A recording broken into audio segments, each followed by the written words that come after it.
തേടി തേടി ഞാൻ അലഞ്ഞു.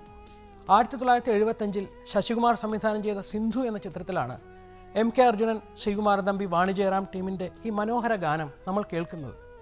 MK അർജുനൻ മാസ്റ്ററാണ് വാണി ജയറാമിന് ഏറ്റവും കൂടുതൽ ഹിറ്റ് ഗാനങ്ങൾ മലയാളത്തിൽ നൽകിയിട്ടുള്ളത്. ഈ കോമ്പിനേഷൻ്റെ, അതായത് MK അർജുനൻ, ശ്രീകുമാരൻ തമ്പി, വാണി ജയറാം ടീമിൻ്റെ ആദ്യ ഗാനം തന്നെ സൂപ്പർ ഹിറ്റായിരുന്നു. പിക്നിക് എന്ന ചിത്രത്തിലെ വാൽക്കണ്ണെഴുതി വനപുഷ്പം ചൂടി. ഈ ഗാനത്തിന് വാണി ജയറാമിൻ്റെ പേര് അർജുന മാസ്റ്റർ ശ്രദ്ധയിൽപ്പെടുത്തിയത് ഗാനഗന്ധർവൻ യേശുദാസ് ആയിരുന്നു അത്രേ. അത് കഴിഞ്ഞ് തിരുവോണത്തിലെ തിരുവോണപ്പുലരിതൻ, ആശീർവാദം എന്ന ചിത്രത്തിലെ സീമന്തരേഖയിൽ, ശംഖുപുഷ്പത്തിലെ സപ്തസ്വരങ്ങളാടും തുടങ്ങിയ മനോഹര ഗാനങ്ങൾ വാണിയമ്മ നമുക്ക് വേണ്ടി സമ്മാനിച്ചു. ഈ ഗാനത്തിന്, അതായത് തേടി തേടി ഞാനലഞ്ഞു എന്ന വാണി ജയറാം വേർഷന് പുറമെ സിന്ധു എന്ന ചിത്രത്തിൽ ദാസേട്ടൻ പാടിയ ഒരു മെയിൽ വേർഷനുമുണ്ട്.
വാണി ജയറാമിന് ആദ്യമായി ദേശീയ അവാർഡ് ലഭിച്ചത് 1976 കെ ബാലചന്ദ്രൻ സംവിധാനം ചെയ്ത അപൂർവ രാഗങ്ങൾ എന്ന ചിത്രത്തിൽ MSVയുടെ സംഗീത സംവിധാനത്തിൽ പാടിയ 7 സ്വരങ്ങൾക്കുള്ള എന്ന ഗാനത്തിനായിരുന്നു.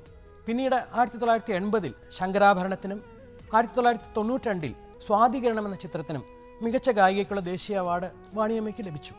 വാണിയമ്മയുടെ തമിഴിലെ അരങ്ങേറ്റം MSVയുടെ ഗുരുവായ SV സുബ്ബയ്യ നായിഡുവിൻ്റെ കീഴിലായിരുന്നെങ്കിലും MS വിശ്വനാഥൻ്റെ സ്വർണ്ണ സ്പർശം ദീർഘസുമംഗലി എന്ന ചിത്രത്തിൽ മല്ലികൈ എൻ മന്നൻ മയങ്കും എന്ന ഗാനത്തിലൂടെ ലഭിച്ചതോടെ പിന്നീട് തിരിഞ്ഞു നോക്കേണ്ടി വന്നിട്ടില്ല. MSVക്ക് വേണ്ടി വാണിയമ്മ പാടിയ ആദ്യ ഗാനവും ഇതുതന്നെയായിരുന്നു.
என்